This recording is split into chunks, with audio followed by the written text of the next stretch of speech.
Okay, நம் தலைகளை தாழ்த்தி ஆண்டவரை நோக்கி பார்ப்போம்.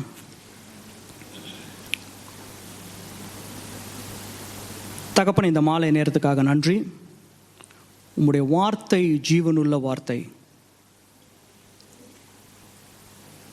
இந்த வார்த்தையை ஆண்டவரை பேசும்பொழுது, அதை கேட்கும் பொழுது நீர் ஒரு வித்தியாசத்தை கொண்டு வரும்படியாக நாங்கள் ஜெபிக்கிறோம் ஆண்டவரே. There is no glory for man here, but Lord, glory only to you. Because through your word, you're going to minister to your people. You're going to touch them. இந்த வார்த்தை அவர்களை தொடப்போவதற்காக நன்றி செலுத்துக்கிறோம் ஆண்டவரே. ஆவியானவரே, இந்த மாலை நேரத்தில் பெரிய காரியங்களை செய்ய போவதற்காக நன்றி. தாழ்த்துகிறோம், அர்ப்பணிக்கிறோம். மீட்பர் இயேசுவில் வேண்டி ஜெபிக்கிறோம் பிதாவே. ஆமென், ஆமென், ஆமென். Can I ask Selvaraj uncle நீங்கள் முன்னாடி வந்துருங்க. ஒரு மைக்கை மட்டும் ஒரு மைக்கை அங்கிள் கொடுத்துறீங்களா பைபிள் வேர்ஸ் வாசிக்கிறதுக்கு?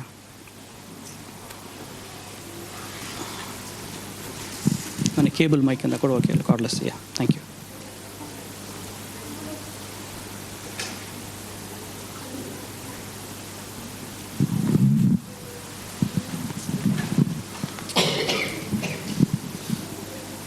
ஒரு வசனத்தை நான் வாசிக்கிறேன், நீங்கள் என்னோட கூட சேர்ந்து கவனிங்க. ஆதியாகமம் 9ஆம் அதிகாரம் 27வது வசனம். Genesis chapter 9 verse 27. யாப்பேத்தை தேவன் விருத்தியாக்குவார். யாப்பேத்தை தேவன் விருத்தியாக்குவார். இந்த 2026 கர்த்தர் நம்மளோடு பேசுகின்ற வார்த்தை, நான் உன்னை விருத்தியாக்குவேன். ஹல்லேலூயா. கர்த்தர் நம்மளை விருத்தியாக்குவார்.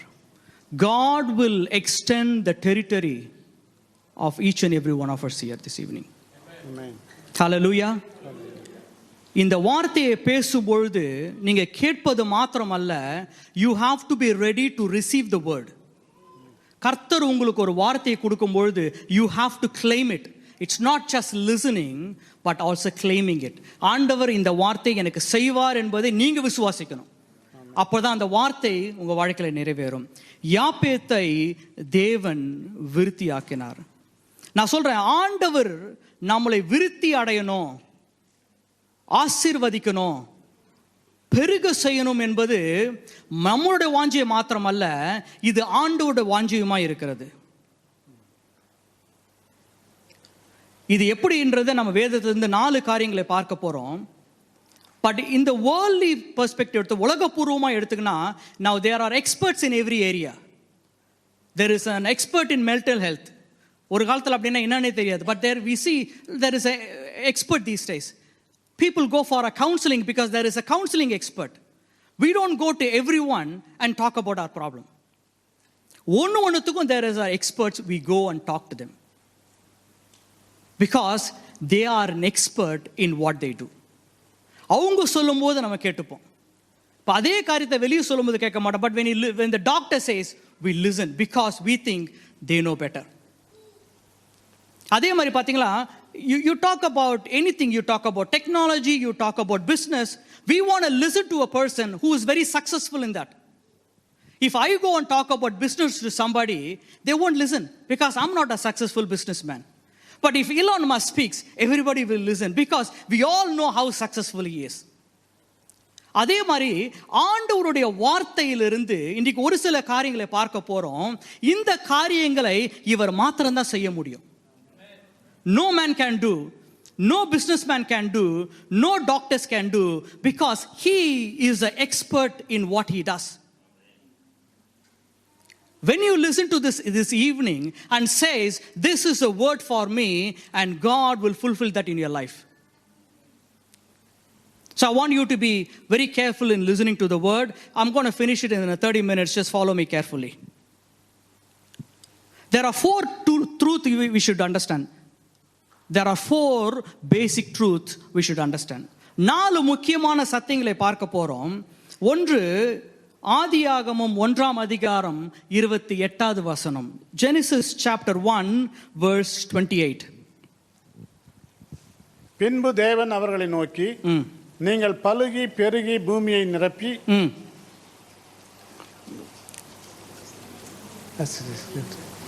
நீங்கள் பலுகி பெருகி பூமியை நிரப்புங்கள். இதுதான் ஆண்டவருடைய சித்தம். நீங்க பலுகணும், பெருகணும், ஆசீர்வதிக்கப்படணும் என்பது ஆண்டவருடைய சித்தமா இருக்குது. அதே தொடர்ந்து வாசிப்போம். மத்தேயு 13:32. வேறொரு ஓமையை அவர்களுக்கு சொன்னார். பரலோக ராஜ்யம் கடுகு விதைக்கு ஒப்பா இருக்கிறது. அதை ஒரு மனுஷன் எடுத்து தன் நிலத்தில் விதைத்தான். அது சகல விதைகளிலும் சிறியதாய் இருந்தும் வளரும் போது சகல பூண்டுகளிலும் பெரிதாகி ஆகாயத்து பறவைகள் அதன் கிளைகளில் வந்து அடையத்தக்க மரமாகும் என்றார். ஒரு கடுகு விதையை ஆண்டோட ராஜ்யத்துக்கு ஒப்பிட்டு சொல்றாரு. அது ஒரு சிறு விதையா இருந்தாலும் அது பெரிதாகி எல்லா பறவைகளும் அது வந்து உட்காரும். அப்போ நாம பெருகணும் என்பது ஆண்டவருடைய திட்டம். Enlargement, it is God's plan. It is not only our plan, it is also God's plan. தொடர்ந்து வாசிப்போம். Deuteronomy 1:11. நான் புறஜாதிகளை உங்கள் முன்னின்று துரத்திவிட்டு உங்கள் எல்லைகளை விஸ்தாரமாக்குவேன். உங்கள் எல்லைகளை விஸ்தாரமாக்குவேன். வருஷத்தில் 3 தரம் உங்கள் தேவனாகிய கர்த்தருடைய சந்நிதிக்கு முன்பாக காணப்பட போயிருக்கும் போது ஒருவரும் உங்கள் தேசத்தை இச்சிப்பதில்லை. உங்கள் எல்லைகளை விஸ்தாரமாக்குவேன். I will enlarge your territory. இன்றைக்கு பார்க்க போற காரியங்கள் வந்து ஆண்டவர் யாருன்னு பார்க்க போறோம். அவர் ஏன் நம்மளுடைய என்லார்ஜ்மெண்ட்ல பிரியமா இருக்கிறாருன்னு பார்க்க போறோம். அதே நேரத்தில் யாருக்கு இந்த என்லார்ஜ்மெண்ட் நடக்குதுன்றதை பார்க்க போறோம். அதனால நம்ம we got to watch carefully. These are the words, God's promises.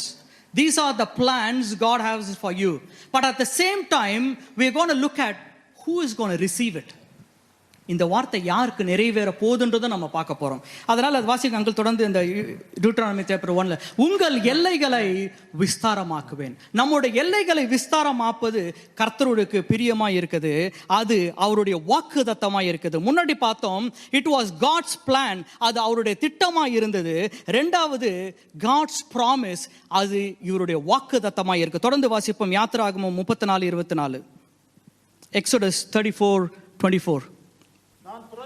உங்கள் முன்னின்று துரத்திவிட்டு உங்கள் எல்லைகளை விஸ்தாரமாக்குவேன். வருஷத்தில் 3 தரம் உங்கள் தேவனாகிய கர்த்தருடைய நான் உங்கள் எல்லைகளை விஸ்தாரமாக்குவேன். கர்த்தர் நம்மளுடைய எல்லைகளை விஸ்தாரமாக்குவேன் என்று வாக்குத்தத்தம் கொடுக்கிறார். இந்த 2025 எப்படி இருந்ததோ தெரியல. இந்த 2026ல கர்த்தர் நம்முடைய எல்லைகளை விஸ்தாரமாக்குவார். ஹல்லேலூயா. விசுவாசிக்கிறவர்கள் பெற்றுக்கொள்வார்கள்.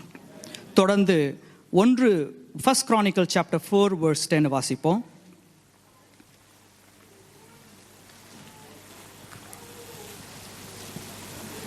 நாம் எதையாகிலும் மேல யாபேஸ் இஸ்ரவேல் தேவனை நோக்கி, தேவரீர் என்னை ஆசீர்வதித்து என் எல்லையை பெரிதாக்கி உமது கரம் என்னோடு இருந்து தீங்கு என்னை துக்கப்படுத்தாதபடிக்கு அதற்கு என்னை விலக்கி காத்தருளும் என்று வேண்டிக் கொண்டான். அவன் வேண்டிக் கொண்டதை தேவன் அறிந்தார். யாபேஸ் ஒரு ஜெபம் பண்றான். ஆண்டவரே என்னுடைய எல்லையை நீங்கள் பெரிதாக்குங்க என்று. ஆண்டவர் சொல்றாரு. அவன் ஜெபம் முடிக்கும் போது சொல்றாரு, இதை உனக்கு நான் அருளை செய்வேன். அநேக நேரம் நம்ம தான் நம்மளை சுருக்கி கொண்டே இருக்கிறோம். நம்முடைய எல்லைகளை நாம தான் சுருக்கிறோம். யாபேஸ் ஜெபித்தான், ஆண்டவர் பதில் கொடுத்தார். ஏன் அந்த ஜெபத்துக்கு பதில் கொடுத்தாரு? வாசிப்ப அடுத்த வசனம். நாம் எதையாகிலும் அவருடைய சித்தத்தின்படி கேட்டால், நாம் எதையாகிலும் அவருடைய சித்தத்தின்படி கேட்டால் அவர் நமக்கு செவி கொடுக்கிறார் என்பதே அவரை பற்றி நாம் கொண்டிருக்கிறோம். அவர் நம்மளுக்கு செவி கொடுப்பார். என்றைக்கு ஆண்டவருடைய சித்தத்தின்படி நாம ஜெபிக்கிறோமோ, ஆண்டவருடைய சித்தத்தின்படி அதை கேட்கிறோமோ, அதை தட அவர் மறுக்கவே மாட்டார். அதை நிச்சயமாகவே உங்க வாழ்க்கையில நிறைவேற்றுவார். தொடர்ந்து வாசிங்க அங்கிள். யோபு 12:23 வாசிப்போம். அவர் ஜாதிகளை பெருகவும் அழியவும் பண்ணுகிறார். அவர் ஜாதிகளை பரவவும் குறுகவும் பண்ணுகிறார். அவர் ஜாதிகளை பெருகவும் அழியவும், அதை ஜாதிகளை பெருக பண்ணக்கூடிய வல்லமை நம்ம ஆண்டவர்கிட்ட மாத்திரம்தான் இருக்குது. ஜாதிகளை பெருக பண்ணக்கூடிய வல்லமை நம்ம ஆண்டவரால் மாத்திரம்தான் முடியும். ஹல்லேலூயா. அவர் நிச்சயமாகவே அது உங்கள் வாழ்க்கையிலும் செய்வார். நம்ம இங்கே பார்க்க முடியுத 2 சாமுவேல் 3ஆம் அதிகாரம் 1வது வசனத்தை வாசிப்போம். சவுலின் குடும்பத்துக்கும் தாவீதின் குடும்பத்துக்கும் நெடுநாள் யுத்தம் நடந்தது. தாவீது வர வர பலத்தான், சவுலின் குடும்பத்தாரோ வர வர பலவீனப்பட்டு போனார்கள். இங்க நல்லா பார்க்கணும், 2 குடும்பத்தாருக்கு சண்டை நடக்குது. There is a war between Saul and David. Remember, Saul is not an ordinary man. He is a king. He has got an army of people. இங்க உலகத்தின் தரத்துல பார்க்கும் பொழுது சவுலையும் தாவீதை வைக்கும் பொழுது சவுல் எங்கேயோ இருக்கிறார். ஏன்னா அவர் ஒரு ராஜா, அவர்கிட்ட பெரிய பலத்த ஆர்மி இருக்குது. தாவீது யாரு? தாவீது சொல்றான், நான் இந்த பெத்லஹேம்ன்ற ஒரு சின்ன ஊர்ல பிறந்தவன் அப்படின்றான். அந்த சின்ன ஊர்லயும் எங்க குடும்பம் ஒரு சின்ன குடும்பம் அப்படின்றாரு. அப்ப சொல்றாங்க, அப்பா சவுளுடைய பொண்ணு உனக்கு திருமணம் பண்ணி வைக்கின்றப்ப சொல்றாரு, அவருடைய பெண்ணை திருமணம் பண்ணுவதற்கு நானு ஏமாத்துறோம் அப்படின்னு. அப்படியாப்பட்ட தாவீது ஒரு சின்ன குடும்பத்தில் வந்தவர். he is such a small man in the eyes of Saul. இவங்களுக்கு நடுவில் நடக்கிற சண்டையில் யார் ஜெயிக்கணும்? சவுல் தான் ஜெயிக்கணும். சவுல் தான் ஜெயிக்கணும். அவங்ககிட்ட தான் பெரிய ஆர்மி இருக்குது. இங்க வசனத்தை பாருங்க, அவர்கள் ஜாதி பெருகவும் அழிவும் பண்ணுகிறார். அடுத்தது, சவுலின் குடும்பத்தார் தாவீதின் குடும்பத்தை நெருக்கினார்கள். அதுக்கு மேல அவர் ஜாதிகளை பெருகும். அந்த வசனத்தை பார்க்கும் பொழுது தாவீது நாளுக்கு நாள் பலம் அடைஞ்சான், சவுல் என்ன பலவீனம் அடைஞ்சினே போறான். அதனால ஆண்டவர் ஒருவரோடு இருக்கும் பொழுது நீங்க எவ்வளவு பலவீனமானவர்கள், எவ்வளவு சின்னவங்க, அதெல்லாம் கிடையாது. ஒருவன் தாவீதை போல ஆண்டவர் ஒருத்தனை அழைச்சிட்டாருன்னா, ஒரு அபிஷேகத்தை கொடுத்துட்டாருன்னா அவனை பெருக செய்வார். ஹல்லேலூயா. அவனை பலப்படுத்துவார். ஹல்லேலூயா. வெற்றி சிறக்க செய்வார். நீங்க என்னதான் போராட்டம் இருந்தாலும் பிரச்சனை இருந்தாலும் ஆண்டவர் நம்மளோடு இருக்கும் பொழுது அதில் ஒரு வெற்றியை கொடுப்பாரு. அது நம்மளோட enlargement is God's plan, enlargement is God's promise, enlargement it's God's pleasure. அது அவருக்கு பிரியமா இருக்குது. enlargement it's God's power. தேசத்தை அசைக்க அவரால் கூடியும். தாவீதை போல ஒரு சிறு குடும்பத்திலிருந்து வந்தவன், அவன் சவுலை மேற்கொள்ளக்கூடிய பலத்தை ஆண்டவர் கொடுக்கிறார். Who will have this enlargement? இந்த மாலை நம்ம பார்க்கிறோம், யாருக்கு இந்த விருத்தி? இதை கேட்கிற எல்லாருக்குமே சரி வாசிப்போம். மத்தேயு 25:20. Matthew chapter 25 verse 20 and 21. அப்பொழுது 5 தாலந்தை வாங்கினவன் வேறு 5 தாலந்தை கொண்டு வந்து, ஆண்டவனே 5 தாலந்தை என்னிடத்தில் ஒப்புவித்தீரே, அவைகளை கொண்டு இதோ வேறு 5 தாலந்தை சம்பாதித்தேன் என்றான். அவனுடைய எஜமான் அவனை நோக்கி, நல்லது உத்தமும் உண்மையுமுள்ள ஊழியக்காரனே, கொஞ்சத்திலே உண்மையாயிருந்தாய், அநேகத்தின் மேல் உன்னை அதிகாரியாக வைப்பேன், உன் எஜமானுடைய சந்தோஷத்திற்குள் பிரவேசி என்றார். தொடர்ந்து எரேமியா 29:11 வாசிப்போம். நீங்கள் எதிர்பார்த்திருக்கும் முடிவை உங்களுக்கு கொடுக்கும்படிக்கு நான் உங்கள் பேரில் நினைத்திருக்கிற நினைவுகளை அறிவேன் என்று கர்த்தர் சொல்லுகிறார். அவைகள் தீமைக்கல்ல, சமாதானத்துக்கு ஏதுவான. அவைகள் தீமைக்கல்ல. God is telling us, I have a plan, and that plan is not an evil, but it is a blessing for you. That plan is not to harm you, but I will bring you peace. கர்த்தர் சொல்றாரு, நான் உங்களுக்கு ஒரு திட்டத்தை வச்சிருக்கிறேன். வாசிங்கங்களா, அதை தொடர்ந்து இன்னொரு. நீங்கள் எதிர்பார்த்திருக்கும் முடிவை உங்களுக்கு கொடுக்கும்படி உண்மையில் நான்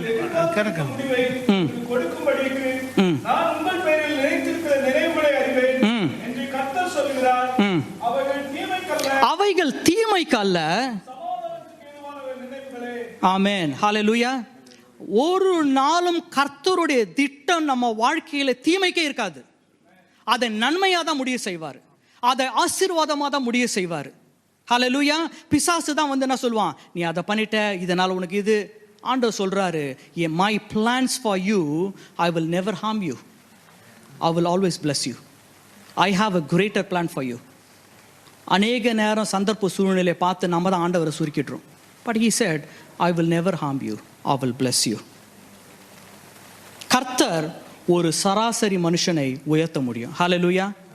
மோசே சொல்றான், நான் திக்குவாய் உள்ள ஆண்டவன்றான். ஆண்டவர் அவனை கொண்டு தான் பெரிய அற்புதத்தை செய்கிறார். எகிப்தியே அவனை கொண்டு தான் வெளியில் வராரு. God will use you mightily in your workplace. God will raise you as a leaders in wherever you are. Hallelujah. யோசேப்பை பாருங்க, ஒன்றுமில்ல, சிறைச்சாலையில் இருந்தான். நாளைக்கு என்ன நடக்க போகுதுன்னு தெரியல. நேற்று சிறைச்சாலை, அடுத்த நாள் அரண்மனை. ஒரே நாளில் நம்முடைய வாழ்க்கையை மாற்றக்கூடிய வல்லமை நம்ம ஆண்டர்கிட்ட உண்டு. இதை விசுவாசிக்கிறவங்க சத்தமாக ஹல்லேலூயா சொல்லுவோம்.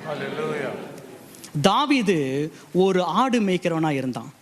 அவனுக்கு தெரிஞ்சதெல்லாம் ஆடு மேய்க்கிறது தான், அதை பாதுகாத்து கொள்வது தான். அந்த சொந்த குடும்பத்திலே அவனை ரெக்கனைஸ் பண்ணலை. ஆனால் ஆண்டவர் என்ன பண்ணார்? ஆடு மேய்ச்சவனை கொண்டு போய் அரண்மனையில் வச்சார். ஹல்லேலூயா.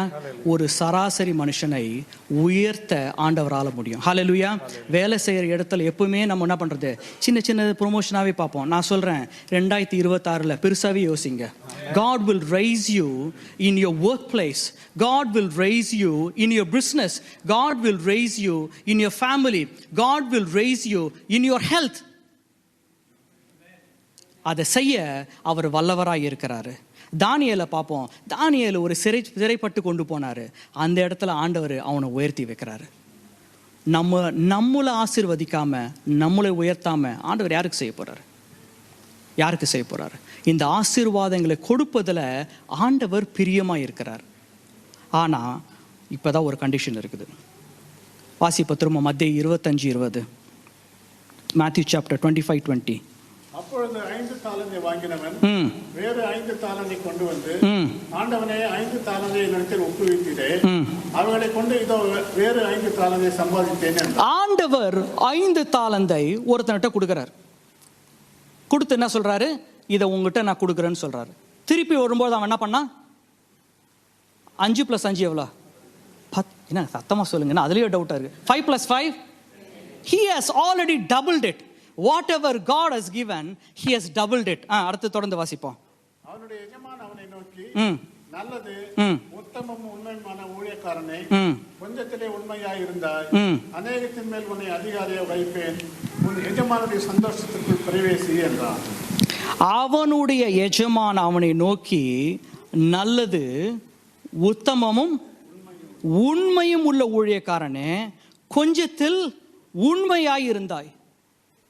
The key to success here is you have to be faithful in what God asked you to do. கர்த்தர் ஒருத்தன் கிட்ட எதிர்பார்ப்பது உண்மையை. ஊழியத்துல உண்மை இருக்கணும், மனைவி கிட்ட உண்மை இருக்கணும், கணவன் கிட்ட உண்மை இருக்கணும், வேலை செய்யற இடத்துல உண்மை இருக்கணும். எவன் கிட்ட ஒரு ஃபெய்த்ஃபுல்னஸ் இருக்குதோ அவனை தான் கர்த்தர் யூஸ் பண்ண முடியும். 2 முறை சொல்றாரு, உண்மை உள்ள ஊழியக்காரனே, கொஞ்சத்தில் உண்மையா இருந்தாய். God is looking for someone who is faithful this evening. When you are faithful in what God has given you in your hand, he says, I will double it. Hallelujah. கொஞ்சத்துல உண்மையா இருக்கணும். இன்னைக்கு பிரச்சனையே உண்மை இல்லாதது தான் பெரிய problem. Many a times you are not faithful in what God has given us. ஒரு சின்ன ஊழியத்தை கொடுத்தா அதை உண்மையா செய்யணும். நம்ம 10 ஊழியம் செய்யணும்னு அவசியம் கிடையாது. ஆண்டவர் சொல்ற ஒரு சின்ன ஊழியத்தை உண்மையா பண்ணா போதும், அதன் மூலமா நிச்சயம் ஆசீர்வதிப்பார். ஆண்டவர் கொடுத்த வேலையில உண்மையா இருக்கணும். வேலையில பொய் சொல்றது, ஏதோ ஒரு கதை சொல்றது, இதெல்லாம் ஆண்டவர் பார்க்கிறாரு. எப்படி பெருக செய்ய முடியும்? எப்படி உயர்த்த முடியும்? There are secrets and revelations in this word. அவனை பார்த்து சொல்றாரு, உண்மை உள்ள ஊழியக்காரனே. நான் கேட்கிறேன், இன்றைக்கு ஆண்டவர் வருவாரானால் அவர் நம்மளை பார்த்து சொல்லுவாரா, உண்மை உள்ள ஊழியக்காரனே நீ வா, நீ வா? அவனுக்கு ஆசீர்வாதத்தை வச்சிருக்கிறாரு. This evening God is looking for someone who is faithful to receive the blessing. We all want a blessing, but this evening God is reminding us, are you faithful? நம்ம உண்மை உள்ளவர்களா இருக்கிறோமா?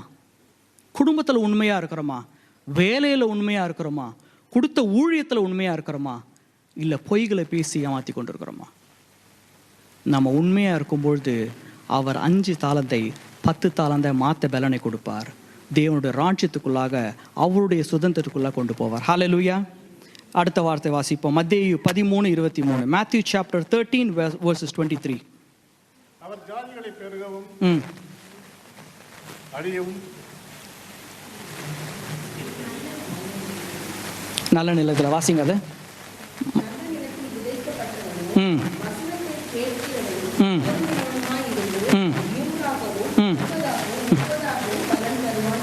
சரி, இங்க பார்க்குறோம். இந்த இந்த இந்த இந்த வேர்ஸ் எல்லாருக்குமே தெரியும். விதைக்க ஒருவன் விதையை எடுத்துக்கொண்டு போறான். 4 இடத்துல விதைக்கிறான், 3 இடத்துல பலனே கொடுக்கல. ஆனா ஒரே ஒரு இடத்துல என்ன கொடுக்குறாரு? 100, 60, 30 மடங்கமா கொடுக்குறாரு. You have to be careful with this verse. இங்க விதைக்க போறவர் ஊழியக்காரங்க, விதை கர்த்தருடைய வார்த்தை, அதை பெருக செய்கிறவர் ஆண்டவர். The word has been sown in a place where there is 100-fold, there is a 60-fold, and there is a 30-fold blessing. விதை ஒண்ணுதான், 3-4 இடத்துல விதைச்ச விதை ஒண்ணுதான், விதைக்கிறோன்னு ஒருத்தர் தான். ஆனா ஒரு இடத்துல மட்டும்தான் பலன் வருது, மிச்சம் 3 இடத்துலயும் வரல. அந்த மண்ணு எதை குறிக்குதுன்னா, it refers to our heart. It refers to our heart. இன்றைக்கு ஆண்டவருடைய வார்த்தை எல்லா இடத்திலும் போதிக்கப்படுது. அப்படின்னா இப்போ எப்படி ஒரு உதாரணத்துக்கு வச்சுப்போமே. Now I am speaking the word.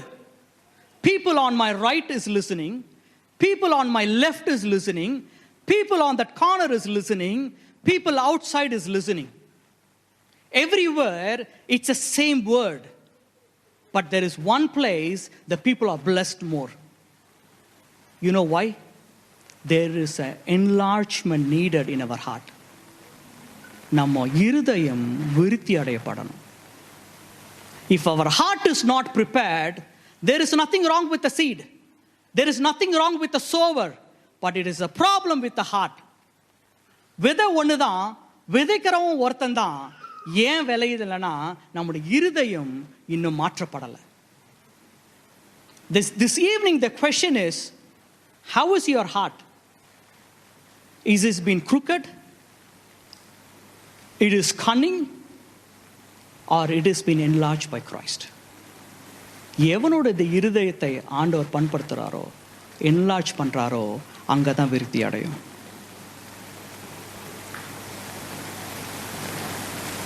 இது எப்படி சொல்லணும்னா, வெளியில என்னதான் பயங்கரமா மழை பெஞ்சாலும் நீங்க பாத்திரத்தை மூடி வச்சா என்ன ஆகும்? தண்ணி உள்ள போவாது.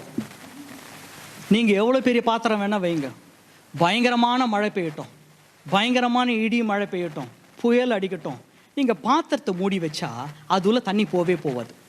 You have to open the lid. Only then the water will flow and it will also overflow.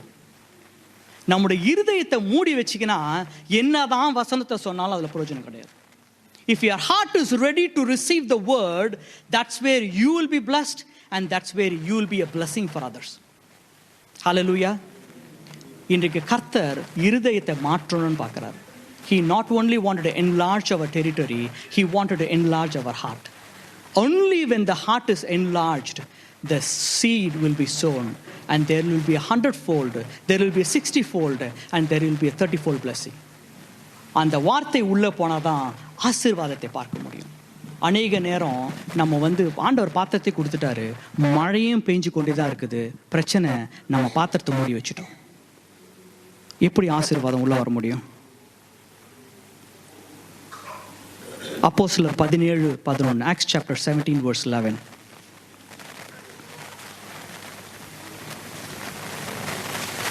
அந்த பட்டணத்தார் நம்புவாதை ஏற்றுக்கொண்டு காரியங்கள் இப்படி இருக்கிறதா என்று தினந்தோறும் வேத வாக்கியங்களை ஆராய்ந்து பார்த்ததினால் தெசலோனிக்கேயில் உள்ளவர்களை பார்க்கிலும் நற்குணசாலிகளாய் இருந்தார்கள். ஓகே, அந்த பட்டணத்தார் மனோவாஞ்சையாய் வசனத்தை கேட்டுக்கொண்டு காரியங்கள் இப்படி இருக்கிறதா என்று தினந்தோறும் வேத வாக்கியங்களை ஆராய்ந்து பார்த்ததினால் தெசலோனிக்கேயில் உள்ளவர்களை பார்க்கிலும் நற்குணசாலிகளாய் இருந்தார்கள். இந்த பட்டணம் சொல்றது, there is 2 towns he is referring to. It's called பெரேயாவில், it's called பெரியன். 2 பட்டணத்தார் இருக்கிறாங்க. சவுல் சொல்றாரு, அந்த பட்டணத்தார் காட்டிலும் உங்ககிட்ட பேசும்போது என்ன நடக்குது, இந்த பட்டணத்தார் மனவாஞ்சியாய் வசனத்தை ஏற்றுக்கொண்டு காரியங்கள் இப்படி இருக்கிறதா என்று தினம்தோறும் வேத வாக்கியங்களை ஆராய்ந்து பார்த்தார்கள். இந்த மாலை கர்த்தர் நம்மளோட கேட்கறது என்னன்னா, எவ்வளவு நேரம் ஒரு நாளைக்கு நம்ம பைபிள் எடுத்து வாசிக்கிறோம்?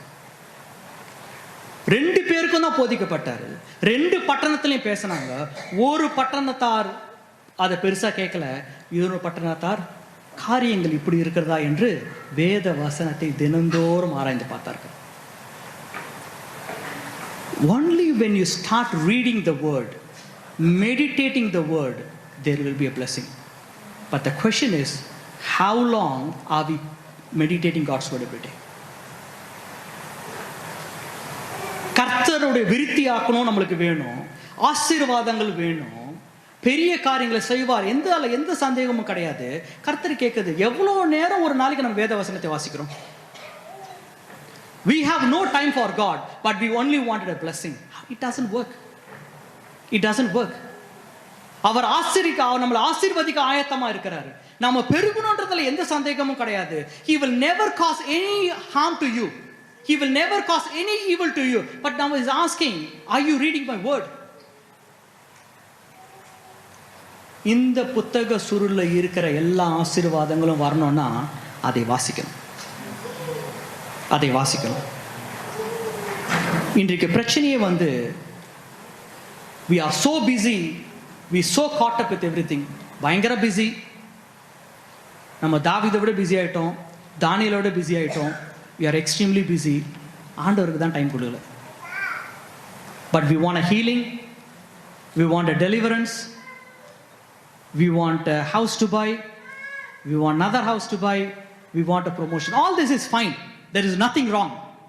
நம்மளோட தகப்பன் நம்மளை ஆசீர்வதிக்காம யார் ஆசீர்வதிக்க போறாரு? அவர் கேட்கிற கேள்விகள் எல்லாம் நம்மளுடைய இருதயம் இன்னைக்கு எப்படி இருக்குது? Are we faithful in doing what we meant to do? Are we reading God's word? Samuel சொல்றான், நான் அவர்களுக்காக ஜெபிக்காவிட்டால் அது எனக்கு பாவமா மாறிடும் அப்படின்றார். நான் உங்களுக்காக விண்ணப்பம் செய்யாது இருப்பேன் ஆகில் கர்த்தருக்கு விரோதமாய் பாவம் செய்வேன், அது எனக்கு தூரமாய் இருப்பதாக நன்மையும் செவ்வையுமான வழியை நான் உங்களுக்கு போதிப்பேன். இந்த வசனத்தை நான் நிறைய முறை வாசிக்கிறப்ப நான் கேள்வி கேட்கறது ஒண்ணுதான், ஜெபிக்கலன்னா எப்படி பாவம் ஆக முடியும்? If you don't pray, the word says you are sinning. நீங்க ஜெபிக்கலன்னா அது பாவம்ன்றார். எப்படி பாவம் வாங்க முடியும்? இந்த வசனத்தை குறித்து ஆண்டவர் ஒரு சில நாட்கள் முன்னாடி பேசும்போது காரியத்தை நினைப்பூட்டினாரு. யாரு ஜெபிக்கலையோ நம்ம ஆண்டவரை பார்த்து என்ன சொல்றோம்னா, உங்க உதவி எனக்கு தேவையில்லை. நல்லா கவனிச்சுக்கணும். If you don't pray, you are basically telling God, I don't need your help. நான் பார்த்துக்க முடியும், நானு பார்த்துக்க முடியும். அதுக்கு எதுக்கு ஒப்பாடுறாரு? ஏன் பாவமா இது மாறுதுன்னா, அது பெருமைக்குரிய காரியங்கள்.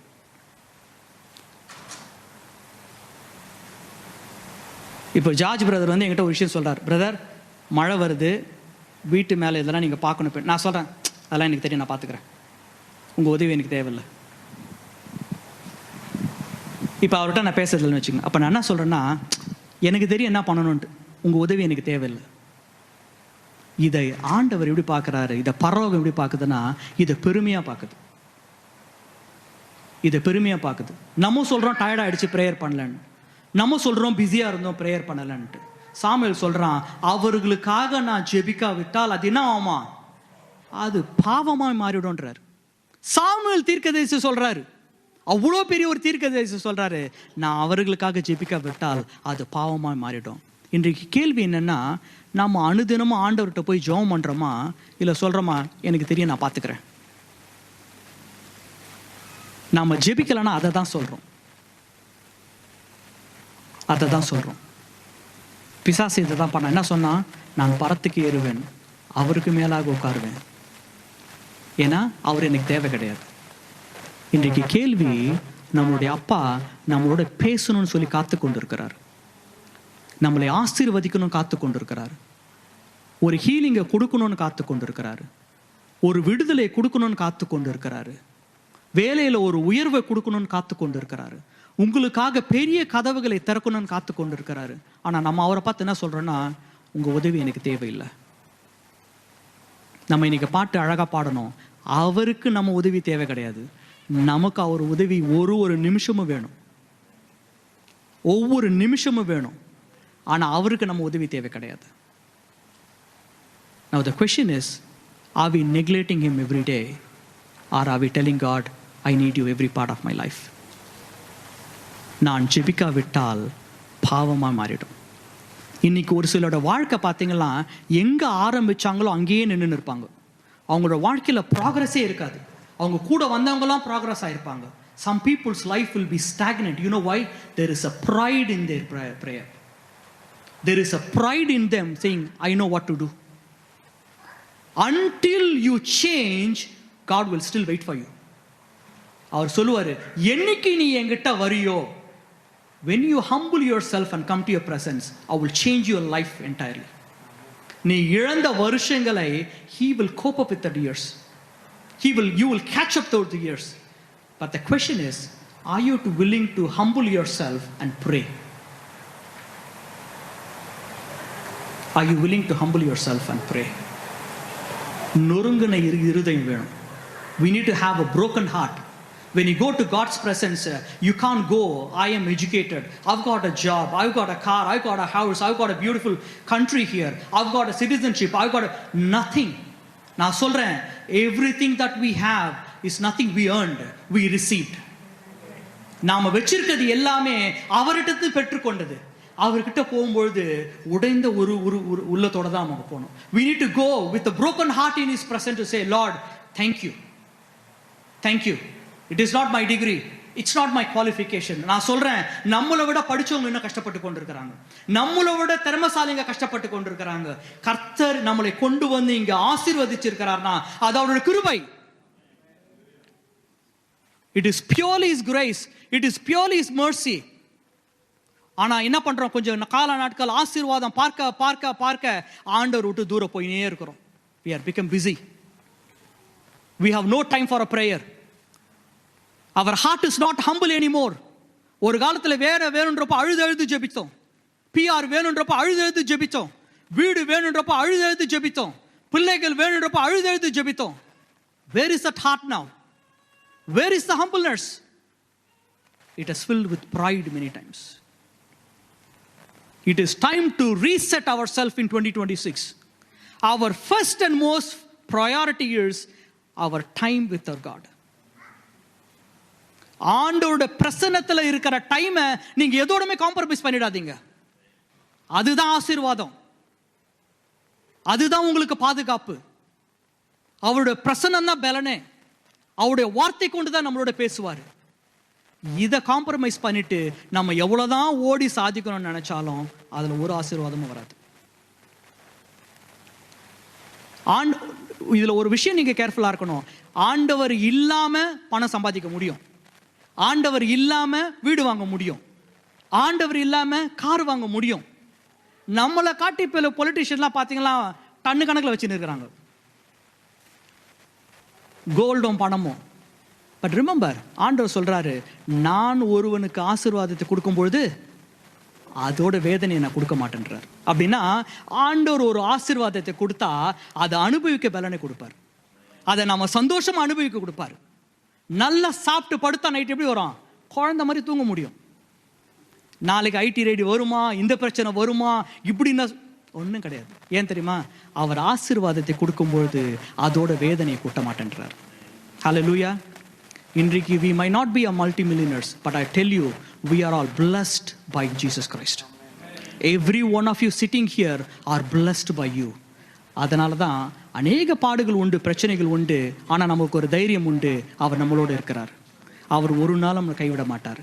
அவர் கேட்பதெல்லாம் எவ்வளோ நேரம் ப்ரேயர் பண்ணுறோம். All he asks for is time. வயசான காலத்தில் எங்கள் அம்மா கேட்கறதெல்லாம் ஒன்று தான். ஏண்டா எங்களை காசாக கேட்டோம், பணமாக கேட்டோம், ஒரு ஃபோன் கால் பண்ணக்கூடாதா? Because that matters. I think that is exactly God is asking for. I didn't ask you anything. நான் உங்கள்கிட்ட பணத்தை கேட்டேன்னா, உங்கள்கிட்ட வந்து பொருளை கேட்டேன்னா, என் பிரசன்னத்தில் ஏன் டைம் ஸ்பெண்ட் பண்ண மாட்டேன்றோம்? When you don't do it, the heaven sees it as a pride. That's where Samuel said, இது எனக்கு தூரமாக இருக்கட்டும், இது பாவமாக மாறிடும். இந்த 2026 ஒரு காரியத்தை ஞாபகம் வச்சுக்கோங்க. உங்களை ஆசீர்வதிக்க போகிறது கர்த்தர் தான். உங்களை பாதுகாக்க போகிறது கர்த்தர் தான். உங்களை தானியேலை போல, மோசேயை போல, இல்லை ஜோசஃபை போல உயர்த்த போவதும் கர்த்தர் தான். இதெல்லாம் அவர் தான் செய்ய போகிறார். உங்களுக்கு ஆசீர்வாதத்தை கொடுக்க போகிறது அவர் தான். அவர் கேட்கிற காரியங்கள் அனுதினமும் ஜெபிக்கணும், அனுதினமும் அவரோட வார்த்தையை வாசிக்கணும், பெருமை இல்லாதபடிக்கு ஹம்பிளாக இருக்கணும். கர்த்தர் நான் சொல்றாரு, பெருமை உள்ளவனுக்கு எதிர்த்து நிற்பேன்றார். ரொம்ப பயங்கரமான ஒரு வார்த்தை. தாழ்மை உள்ளவனுக்கோ கிருபை அளிக்கிறேன்றார். ரொம்ப சிம்பிள். உனக்குள்ள பெருமை இருந்தா அவரே எகிரி குதிச்சு முன்னாடி போய் நம்ம முன்னாடி நின்றுடுவார். You have to fight him now. அவரே எதிர்த்து நிற்பார். பிசாசு நம்மளுக்குள்ள அங்கங்க ஒரு பெருமையை கொண்டு வருவான். Not everyone is holy here, not a holy person. எல்லாருக்குள்ளேயும் பலவீனம் இருக்குது, எல்லாருக்குள்ளேயும் அங்கங்க பெருமை வரும். ஆனால் ஆண்டவர் நம்மளை உணர்த்தி கொண்டே இருப்பார். பெருமைப்படாத, பெருமைப்படாத. ஏன்னா ஒரு காலத்தில் நீ எப்படி இருந்த ஞாபகம் வச்சுக்கோ. இன்னைக்கு நான் உன்னை உயர்த்தினது நான் தான். நம்ம என்ன பண்ணணும்? இந்த துதியும் கனத்தையும் யாருக்கு கொடுக்கணும்? ஆண்டவர் ஒருவருக்கு மாத்திரம் கொடுக்கணும். அதை அதிகமாக எதிர்பார்ப்பார். If you don't pray, the heaven sees it as a pride. When you don't meditate the word, there is no blessing. How will you speak? உடைந்த உள்ளத்தோடு போகணும். கெட்ட குமாரன் என்ன பண்ணுறான்? எல்லாத்தையும் அழிச்சிட்டான். எல்லாம் முடிஞ்சிது. அப்பாவோட பாதி சொத்து, half of his property he took it. He finished half of it. இப்போ ஒரு ரியலைசேஷன் வந்துச்சு. ச்சே, எங்கள் அப்பா வீட்டில் எவ்வளோ வேலைக்காரன் இருந்தாங்க, எவ்வளோ நல்ல சாப்பாடு, அதை விட்டுட்டு வந்துட்டேனே அப்படின்னு சொல்லிட்டு அவனுக்குள்ள என்ன வந்துச்சு? ஒரு உணர்வு வந்துச்சு. ஒரு சில நேரம் உட்கார்ந்து we have to self examine ourselves. உட்கார்ந்து யோசிக்கணும். இங்க வந்து ஆவியானவர் அவனோட பேசினாருன்னு போடல, இல்ல 4 பேர் அவனுக்கு வந்து அட்வைஸ் பண்ணாங்க போட்டல. அவனே யோசானா உட்காந்து ஒரு நாளைக்கு. எல்லாத்தையும் முடிச்சிட்டான், எல்லாம் முடிஞ்சிச்சு. இப்போ யோசிக்கிறான், ச்சே நான் ஒரு தப்பு பண்ணிட்டேனே. எங்க அப்பா வீட்டுக்கு போனா அந்த வேலைக்காரன்ல ஒருத்தனா இருக்க மாட்டேனா அப்படின்னு சொல்லி அவன் ஒரு உடைந்த உள்ளத்தோட எங்க போறான்? தகப்பன் கிட்ட போறான். தகப்பன் என்ன சொன்னாரு? டேய், பாதி அழிச்சிட்டு இங்க வந்து டிராமா பண்றேன்னா சொன்னாரு? ஒன்றும் சொல்லலை. அவனை ஓடி போய் கட்டி அணைச்சிக்கிறார், கட்டி அணைச்சிக்கிறார். என்றைக்கு we self examine ourselves and go to his presence with a broken heart, he is ready to welcome you. உங்களை குற்றப்படுத்த மாட்டாரு. நீ அப்படி பண்ணிட்டேன்னு சொல்ல மாட்டாரு. நீ இப்படி பண்ணீங்கன்னா இப்படி பண்ண மாட்டாரு, அதெல்லாம் சொல்ல மாட்டாரு. நீ இவ்வளோ எழுந்துட்டியன்னு சொல்ல மாட்டாரு. நீ இவ்வளோ நாள் கீழ்ப்படியிலேன்னு சொல்ல மாட்டாரு. அவர் அணைத்து கொள்ள ஆயத்தமாக இருக்கிறார். But the question is, how far are you? எவ்வளோ தூரம் தான் ஓடின்னு இருக்கிறோம்? எவ்வளோ தூரம் இன்னும் ஓடிக்கொண்டு இருக்கிறோம்? ஆண்டவர் நமக்காக காத்து கொண்டு இருக்கிறார். He is ready to welcome us. He is ready to bring back whatever we have lost. இழந்ததை ரீஸ்டோர் பண்ண அவரால் தான் முடியும். ஒரு சிலர் சொல்லலாம், ஒரு காலத்தில் வசதியாக இருந்தோம், ஒரு காலத்தில் நாங்கள் இதெல்லாம் வச்சுருந்தோம், எல்லாத்தையும் இழந்துட்டோம். நான் சொல்கிறேன், நீங்கள் இழந்ததை மீண்டும் அவர் திருப்பி கொடுப்பார். Hallelujah. Whatever you have lost, it is not too late. The Father is waiting for you. You have lost all the property. You have lost all the money. You have lost your health. You have gone far away. It is still not too late. Go back to him. Go back to him. அவர் நமக்காக காத்து கொண்டிருக்கிறார். குற்றப்படுத்த மாட்டார். பிசாசு தான் குற்றப்படுத்துவான். He will never condemn us, but he will convict us. அவர் காத்து கொண்டிருக்கிறார். இந்த மாலை நேரத்தில் ஒரு விஷயம் யோசிப்போம். He is ready to bless us. He has got a plan to enlarge our territory. He has planned to expand our territory. He has got the power to enlarge the territory. But the question is, are you willing to sacrifice? Are you willing to spend time in the prayer? Are you willing to pray every day? Are you ready to read the word? இந்த 2026ல் நான் ஆண்டவருக்காக ஒரு சில நேரத்தை allocate பண்ணி நான் ஜெபிப்பேன், வேத வசனத்தை வாசிப்பேன் இன்றைக்கு மாலைக்கு யாரா சொல்கிறாங்களோ, நான் சொல்கிறேன், இந்த 2026 முடியறதுக்குள்ள நீங்கள் பார்க்காத அதிசயத்தை நீங்கள் பார்ப்பீங்க.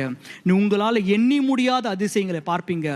உங்கள் வாழ்க்கையில் நடக்க முடியாத காரியங்களை நடத்தி காட்டுவார்.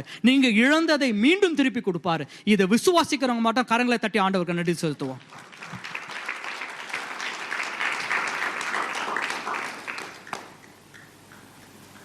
God will expand the territory. God's promises is to enlargement. It is a pleasure for God to enlarge your territory. Enlargement, it's God's power. இது அவருடைய வல்லமை, இது அவருக்கு பிரியம், இது அவர் வாக்குத்தத்தம். நாம் பலுகணும், பெருகணும், ஆசீர்வதிக்கப்படணும் என்பது அவருடைய சித்தம். இந்த வருஷத்தில் இதை செய்யும்பொழுது நான் சொல்கிறேன், we will look back this year. இழந்ததை நிச்சயமாய் திருப்பி கொடுப்பார். தலைகளை தாழ்த்தி ஜெபிப்போம். தகப்பன், இந்த மாலை நேரத்தில் நீர் எங்களோட பேசினீர், இடைப்பட்டீர். அநேக நாட்கள் நாங்கள் ஜெபிக்காமல் சாக்கு போக்கு சொல்லியிருந்தது உண்டாண்டவரை. மனுஷனோ முகத்தை பார்க்கிறான், நீரோ எங்களுடைய இருதயத்தை ஆராய்ந்து அறிகின்ற ஆண்டவராக இருக்கிறீங்க. ஆண்டவரே, அநேக நேரத்தில் உமக்கு பிரியமில்லாத காரியங்கள் எங்களுக்குள்ளே உண்டு. ஆண்டவரே, நாங்கள் செய்ய வேணாம் என்று நினைக்கிற காரியத்தை நாங்கள் செய்கிறோம். ஆண்டவரே, எங்களுக்குள்ள பெருமை உண்டு, பொறாமை உண்டு, எரிச்சல் உண்டு, கோபங்கள் உண்டு. இந்த 2026 எங்களை முழுமையாக நாங்கள் ஒப்பு கொடுக்குறோம். ஆண்டவரை, எங்களை முழுமையாக நாங்கள் ஒப்பு கொடுக்குறோம். நாங்கள் அநேக நாட்கள் உண்மை விட்டு தூரம் ஓடின நாட்கள் உண்டு. But Lord, here we are. You are our Father. நீங்கள் எங்களோட தகப்பனாக இருக்கிறீங்க. எங்களை அரவணைக்க நீர் ஆயத்தமாக இருக்கிறீங்க. நாங்கள் தான் உண்மை விட்டு தூரம் ஓடி போயிருக்கிறோம். ஆண்டவரை, இந்த மாலை நேரத்தில் நீர் எங்களோட பேசினீரப்பா, எங்களோட நீர் இடைப்பட்டீர். ஆண்டவரை, உங்களுடைய வார்த்தை எங்களோட பேசினதற்காக நாங்கள் நன்றி செலுத்துக்கிறோம். ஆவியானவர் எங்கள் உள்ளத்தை நீர் மாற்றினதுக்காக நாங்கள் நன்றி செலுத்துக்கிறோம். இந்த 2026 உமக்காக நாங்கள் நேரத்தை ஒதுக்கி நாங்கள் ஜெபிப்போம். உமக்காக நாங்கள் நேரத்தை ஒதுக்கி ஒரு நாளைக்கு ஒரு சாப்டராக வாசிக்க எங்களுக்கு கிருபை தாங்க ஆண்டவரை. எங்களை நாங்களே ஆராய்ந்து பார்க்க கிருபை தாங்க ஆண்டவரை. எங்களுக்குள்ளே இருக்கிற உமக்கு பிரியமில்லாத காரியத்தை இந்த மாலை நேரத்தில் எடுத்து போடும்படியாக ஜெபிக்கிறோம். எங்களை தாழ்த்த கிருபை தாங்க ஆண்டவரை. Give us a humble heart. Give us a humble heart. நீங்கள் பெரிய காரியங்களை வாழ்க்கை செய்ய போகிறீங்க. அநேக உயர்வுகளை கொடுக்க போகிறீங்க. அநேக ஆச்சரியமான காரியங்களை நாங்கள் 2026 பார்க்க போகிறோம். அநேக உயர்வுகளை பார்க்க போகிறோம். இவை எல்லாவற்றையும் நீங்கள் தான் செய்ய போகிறீங்க. நாங்கள் ஒவ்வொரு முறை நீங்கள் செய்யும்பொழுதும் நாங்கள் உங்களுடைய நாமத்தை உயர்த்த போகிறோம். ஆண்டவரே, we will glorify you. We will praise you for all that you are going to do, Lord Jesus. அநேக காரியங்கள் தடைப்பட்டு போயிருக்கலாம். அந்த தடைகளை இந்த 2026 நீங்கள் உடைக்க போவதற்காக நான் நன்றி செலுத்துகிறேன். ஆண்டவரை, தாமதமான காரியங்களை நீ மாற்ற போவதற்காக நாங்கள் நன்றி செலுத்துகிறோம். ஆண்டவரை, நீங்கள் பெரிய காரியங்களை வாழ்க்கையில் செய்ய போவதற்காக நன்றி. தொடர்ந்து வாங்க, இடைப்படுங்க, பலப்படுத்துங்க. எங்களை தாழ்த்துகிறோம், அர்ப்பணிக்கிறோம். ஆண்டவரை, குறிப்பாக இந்த மாலை நேரத்தில் ஆண்டவரை இந்த வார்த்தைக்கு ஒப்பு கொடுத்த உங்களுடைய பிள்ளைகளை, உம்முடைய வார்த்தையின்படி செய்வேன் என்று ஒப்பு கொடுத்த, இருதயத்தில் ஒப்பந்தம் செய்தவர்களை, ஒப்பு கொடுத்தவர்களை இந்த மாலை நேரத்தில் விசேஷமாக ஆசீர்வதிக்கும்படியாக ஜெபிக்கிறோம். தொடர்ந்து ஓட பலப்படுத்துங்க ஆண்டவரை. நாங்கள் ஒருவர் ஜெபத்தில் தாங்க, கிருபை தாங்க. நீ பெரிய காரியங்களை வாழ்க்கை செய்ய போவதற்காக நன்றி. எங்களை தாழ்த்துக்கிறோம், அர்ப்பணிக்கிறோம். மீட்பர் இயேசு மூலம் வேண்டி ஜெபிக்கிறோம், ஜெபிக்கிறோம் நல்ல பிதாவே. ஆமென், ஆமென், ஆமென். Thank you for listening to God's word. நிச்சயமாகவே பெரிய காரியங்களை உங்கள் வாழ்க்கையில் செய்வார்.